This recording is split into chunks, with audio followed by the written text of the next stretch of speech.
You're on the floor at 3 in the morning, earbuds in, playing that song again. The one that makes your chest ache. The one that feels like it was written specifically about your pain.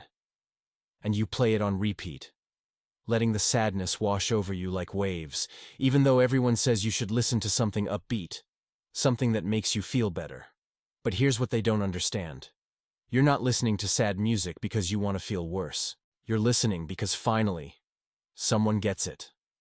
Finally, there's a voice in the world that matches the voice inside your head.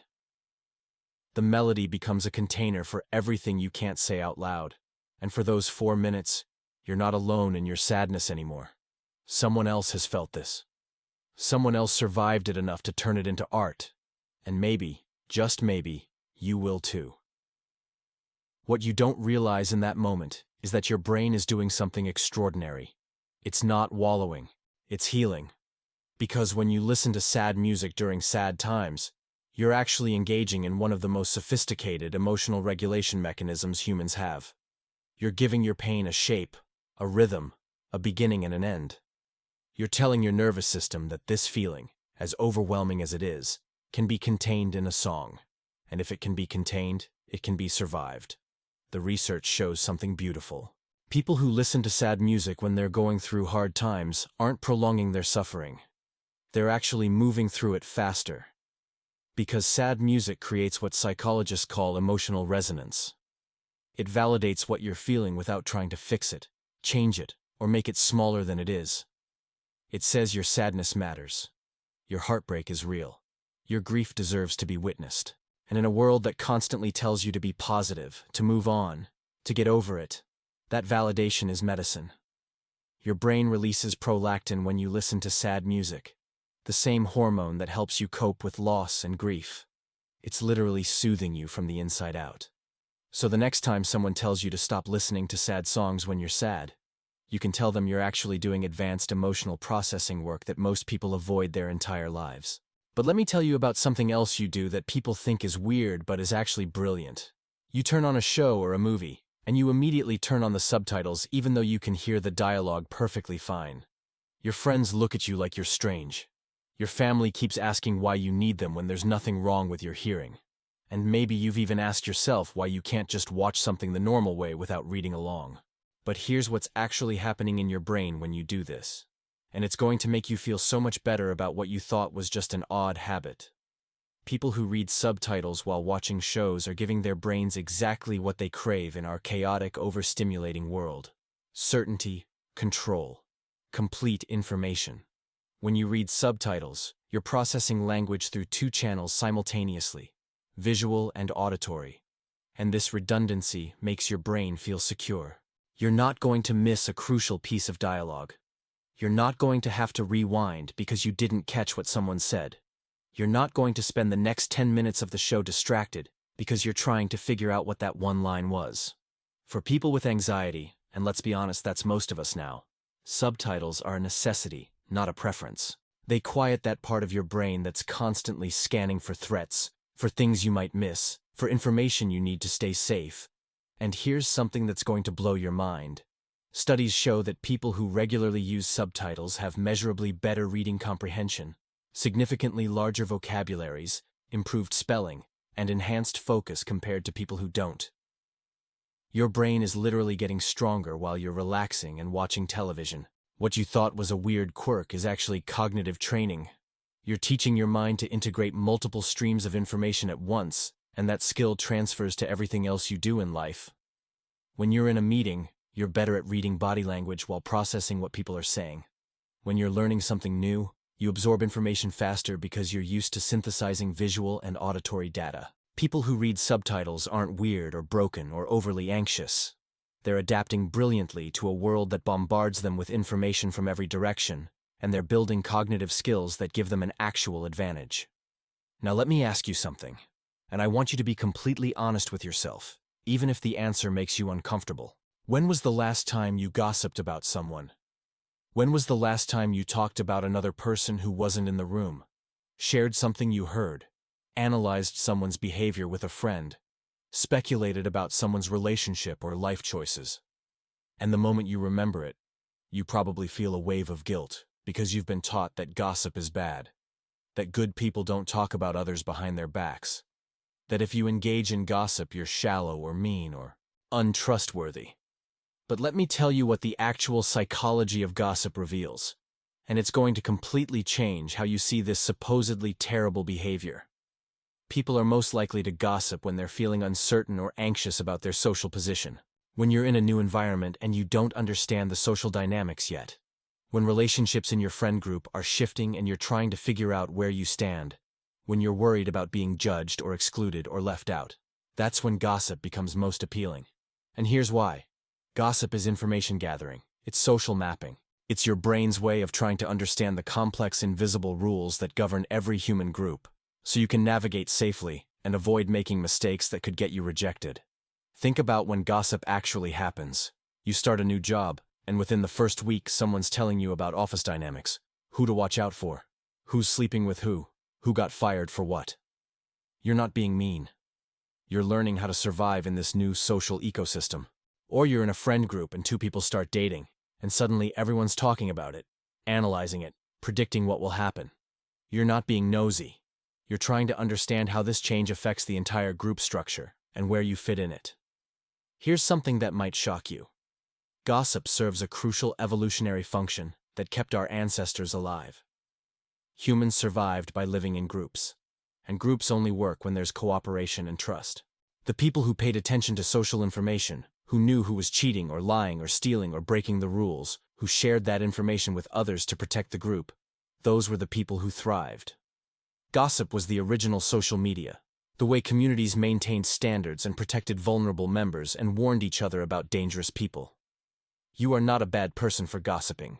You are a human being with a brain that evolved over hundreds of thousands of years to pay attention to social information, because that information could mean the difference between life and death.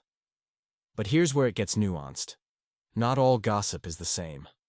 There's a massive difference between sharing information that genuinely helps people stay safe or understand a situation, and spreading vicious rumors about someone just to make yourself feel superior or to hurt them. There's a difference between processing a difficult interaction with a trusted friend to get perspective, and systematically destroying someone's reputation because you're jealous or threatened. The question to ask yourself is this: am I sharing this information because it's genuinely useful or protective? Or am I sharing it because it makes me feel powerful, or because tearing someone else down makes me feel better about myself? That intention is everything. Gossip that comes from a place of genuine concern or confusion is natural and often helpful. Gossip that comes from a place of cruelty or competition is where real damage happens. And I need to pause right here and ask you something directly. Something I bet happens to you all the time and drives you absolutely crazy. Do you walk into a room and immediately forget why you're there? You're in the kitchen. You know exactly what you need from the bedroom. You walk through that doorway, and suddenly your mind is completely blank. You stand there feeling stupid, wondering what's wrong with your memory, maybe even worrying that you're losing your mind, or that this is an early sign of something serious. If this happens to you constantly, if you've ever felt frustrated or scared about forgetting things the second you walk through a door, I want you to leave a comment right now. Just write something simple like, "I forget everything at doorways," because when you share that, you're validating your own experience, and you're also helping someone else reading the comments realize they're not alone in this. It takes courage to admit something that makes you feel like you're failing at a basic human function, but that's exactly why it matters. So go ahead, drop that comment, and then let me tell you what's really happening, because I promise it's going to change everything. Your brain is not broken. Your memory is not deteriorating.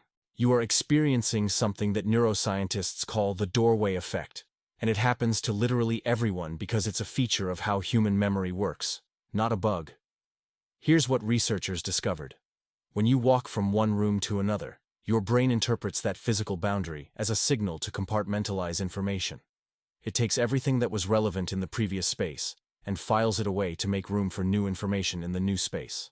It's your mind's incredibly sophisticated way of organizing the overwhelming flood of data you encounter every single day. Think about how much information your brain processes every moment. What you're seeing, hearing, feeling, thinking, planning, remembering. If your brain tried to hold all of that active in your awareness all the time, you would be completely overwhelmed and unable to function. So your brain uses physical space as an organizational tool. Each room becomes a different context, a different mental file folder. When you leave the kitchen, your brain closes the kitchen file. When you enter the bedroom, it opens the bedroom file. And sometimes, the thing you needed to remember was in the kitchen file, so when you walk through the doorway and that file closes, the information temporarily becomes inaccessible. This is why when you walk back through the doorway to the room where you originally had the thought, the memory comes flooding back immediately.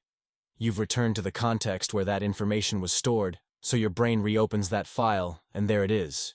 Your memory was never gone. It was just filed away. And here's something beautiful about understanding this. Once you know how the doorway effect works, you can use it intentionally. If you need to shift your emotional state, physically moving to a different room can help, because your brain will treat it as a context change. If you're stuck on a problem, walking through a doorway and coming back can give you fresh perspective. If you need to transition from work mode to relaxation mode, you can use doorways as deliberate reset points. Your brain is already doing this naturally. Now you can work with it instead of fighting against it. Let me tell you about something else that's affecting you right now in this exact moment, and you probably have no idea it's happening. The temperature of the room you're sitting in is fundamentally changing how you feel about other people, how much you trust them, how generous you're willing to be, how connected you feel. And I'm not talking about being comfortable or uncomfortable. I'm talking about something much deeper and stranger than that. Research shows that people in warmer rooms are significantly more likely to trust strangers, to be generous with their money and time, to feel emotionally warm toward others, to interpret ambiguous social situations positively. Physical warmth literally activates the same neural pathways as emotional warmth and social connection. When your body is warm, your brain receives signals that you're safe, cared for, in a nurturing environment. And that feeling of safety completely transforms how you interact with the world and everyone in it. Think about the last time you had a truly deep, meaningful conversation with someone. There's a very good chance you were holding a warm drink, or sitting somewhere cozy, or wrapped in a blanket, or next to a fire. That physical warmth wasn't just making the environment pleasant, it was actually making you more emotionally available, more willing to be vulnerable, more open to connection, more likely to trust and share and let someone in. This is why so many important conversations happen over coffee or tea. Why therapists keep their offices warm. Why people feel closer to each other sitting around a campfire. Physical warmth breaks down emotional barriers in ways we don't even consciously recognize. On the flip side, when you're physically cold, your body interprets it as a mild threat. Your nervous system goes into a subtle defensive state. You're protecting your core temperature, conserving resources, staying alert for danger. And that protective physiological stance carries over into your social behavior. You become more guarded, more suspicious, more likely to interpret neutral actions negatively, less willing to trust or cooperate or be generous. Cold rooms make people harsher in their judgments of others, less forgiving of mistakes, more focused on negative traits, more likely to see threats instead of opportunities for connection. If you're struggling in a relationship, if you're having a difficult conversation, if you're trying to rebuild trust or create intimacy with someone, pay attention to the physical environment. Make sure both of you are warm. It sounds absurdly simple, but temperature genuinely affects the emotional tone of every single interaction you have.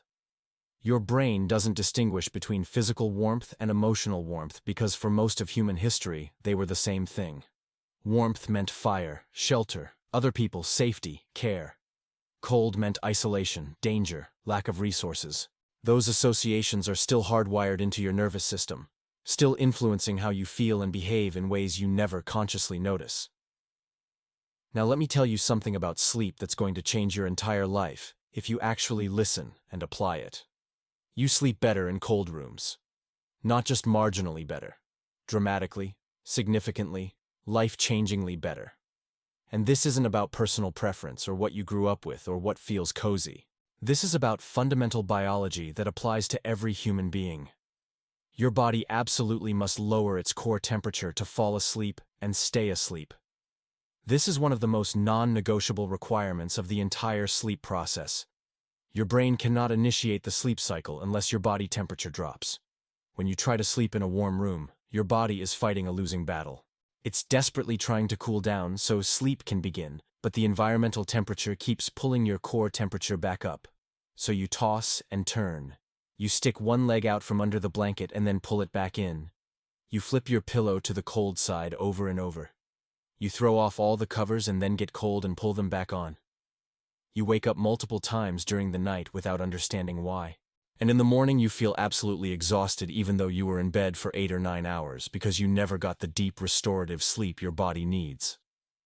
The optimal temperature for sleep is between 60 and 67 degrees Fahrenheit, which is about 15 to 19 degrees Celsius. And I know that sounds shockingly cold.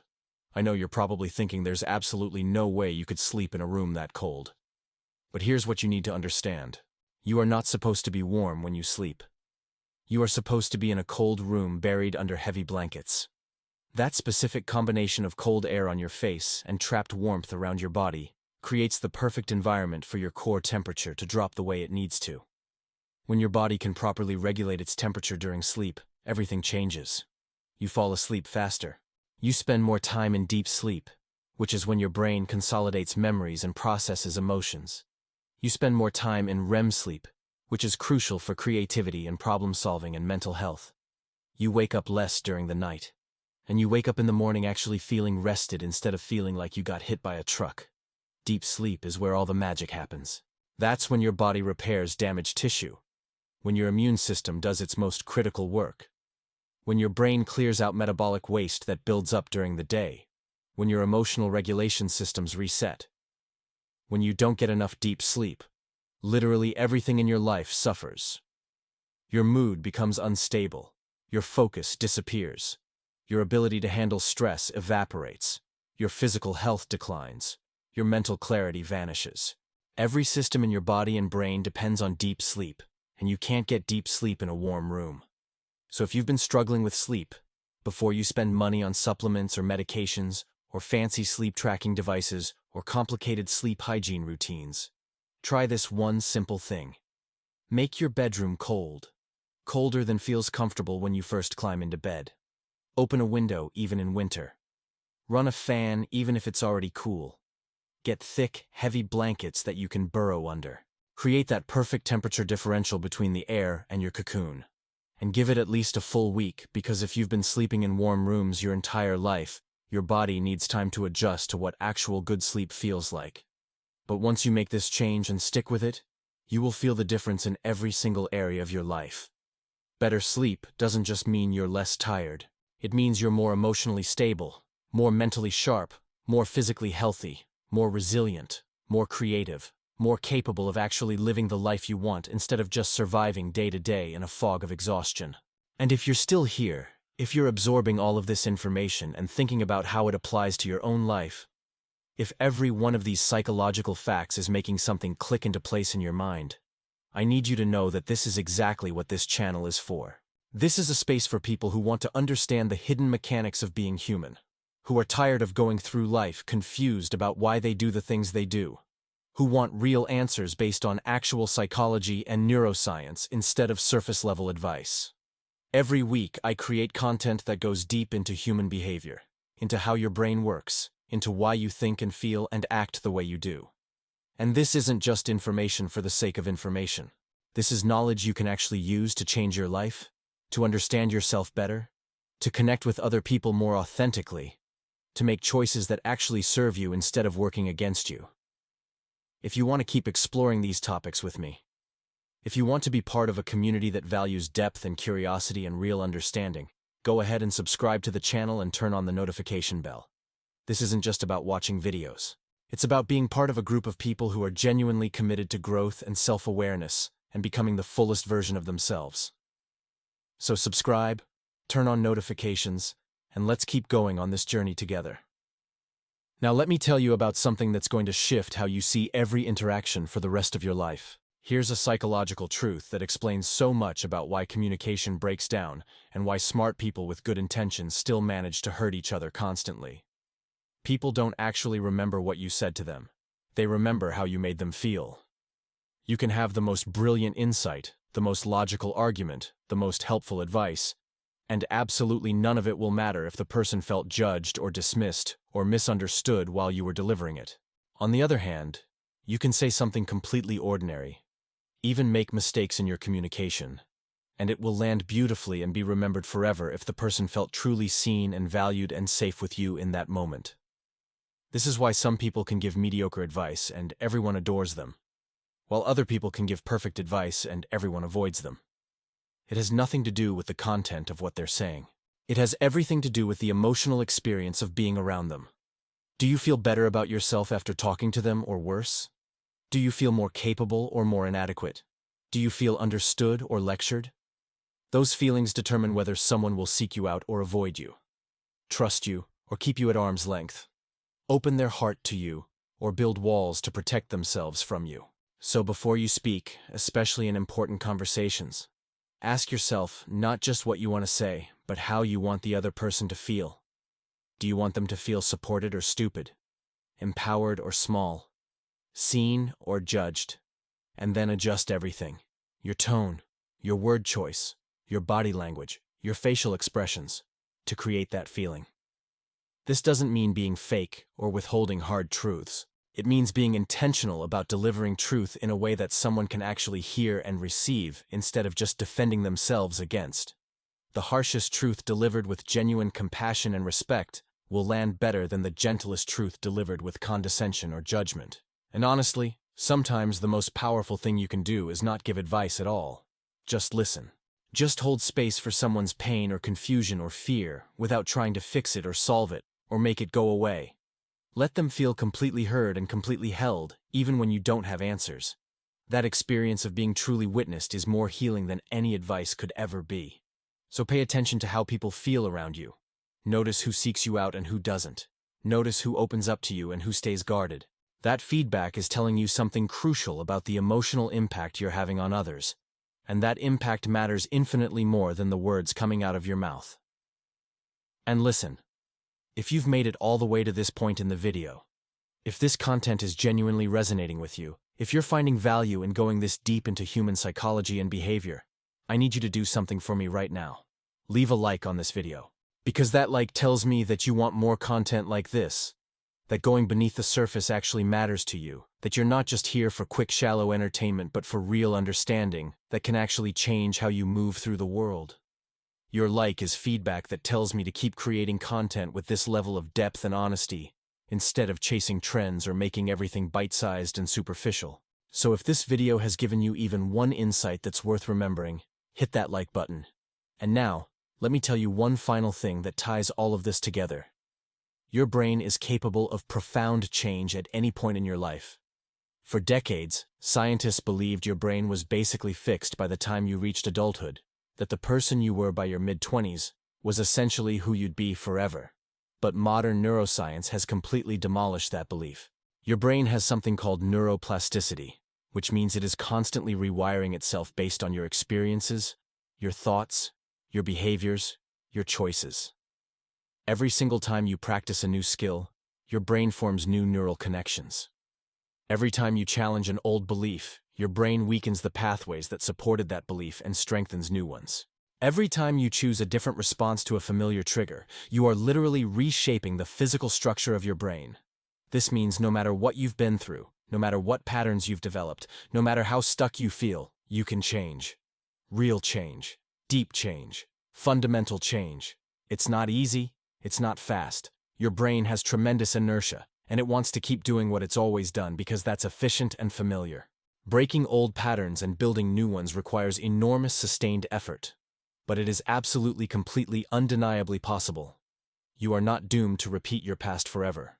You are not permanently defined by your childhood or your trauma or your mistakes or your failures. You have the genuine power to become someone different, to create new patterns, to build a life that looks nothing like what you've known. But it requires intention. You have to consciously practice new ways of thinking and behaving until they become automatic. You have to be patient with yourself, because change happens slowly in increments so small they don't feel significant until one day you look back and barely recognize who you used to be.